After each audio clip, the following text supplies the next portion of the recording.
Hey, what's up guys? Welcome back to another episode of Top 5 Poses, where we take a look at what I think are some of the poses to rep each character's personality and iconic moments from the source material. Last time we took a look at the SH Figuarts Revenge of the Sith Anakin Skywalker, and this time we're back at it in the Dragon Ball universe with arguably the most powerful character in the franchise, whenever he exists that is, Gogeta. So, top 5 poses for this guy, let's go.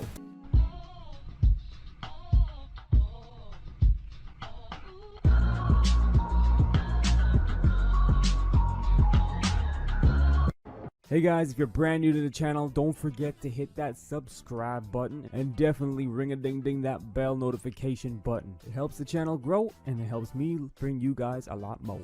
Alright, so I don't think this character needs much of an introduction. Despite his popularity, this figure is still pretty readily available, which is nice for collectors who want to get into the line on a budget. Now we all know Gogeta is pretty strong, but he's also got quite the agile fighting style with a lot more real world techniques mixed into it, a la Bruce Lee. This being the case, it allows for a greater range of poses that you typically see with characters like Bardock, for example. But enough of that talk, let's get into it with number 5.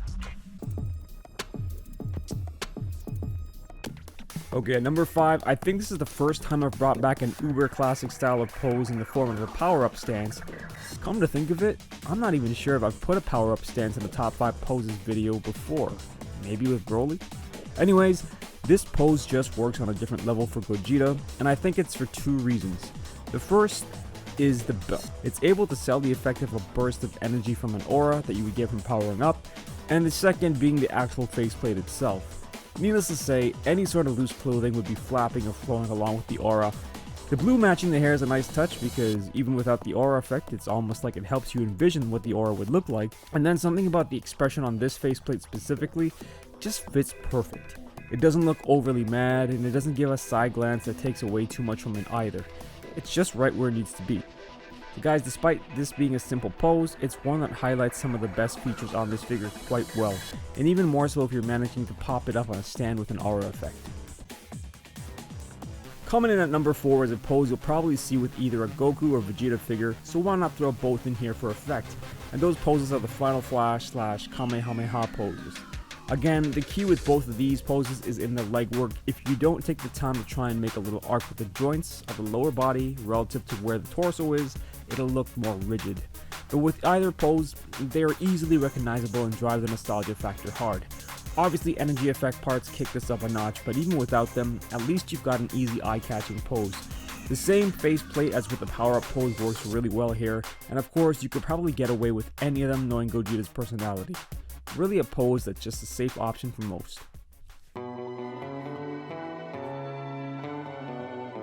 So at number 3, I've got Gogeta's actual signature canon move, and that is the Stardust Breaker or Soul Punisher.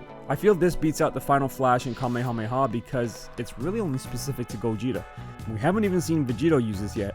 The key with this pose is again the illusion of an arc along the side of the body that's reaching and the slight tilt in the head. I really wish we had an effect part for this, but I think maybe like the marble would look pretty cool in place of that. This pose is easily accessible to anybody who owns the figure and can even look good in midair. The only other variation of this attack that I think would beat this one would be in midair with energy effect parts in each hand, but of course we don't even have that with a purchase of the figure, so can't include it yet. Coming in hot at number 2 is any sort of martial arts pose. As I said, Gogeta is one of those characters that mixes strength with the fluid techniques that you can find in classic martial arts, and that can be reflected in these martial arts poses.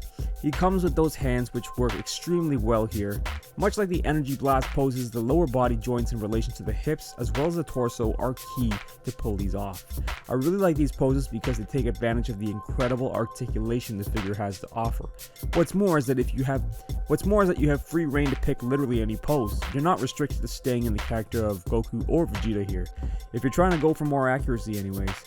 You can definitely get this pose going on a stand as well, but either way, this pose not only embodies Gogeta's love of fighting, but the franchise of Dragon Ball as a whole. A pose you definitely can't go wrong with. Alright, at number 1, I've got Gogeta full on upside down in a handstand delivering a kick. Now first off, I want to say obviously the pose doesn't have to be exactly like this, but rather the idea that it's reflecting Gogeta's ability to flow freely and adapt pretty much any fighting pose and approach he really wants.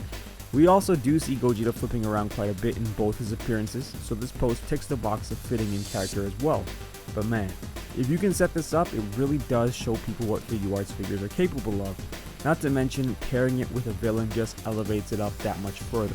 Again, the belt helps give the illusion of gravity affecting the clothing that's actually sculpted on the figure. And this right now is my favorite style of posing applicable to the fusion characters because it can also convey power gaps very well as any facet of Gogeta's arrogance that you want to portray. Alright guys, so there you have it, my top 5 poses for Super Saiyan Blue Gogeta. What do you guys think? Did you have them set up in a similar way? I'm sure you do. Some of them are pretty vanilla, but they work well like I said. Anyways, you know what I always say, let me know what you think in the comments below, and may the best of your todays be the worst of your tomorrows. Peace.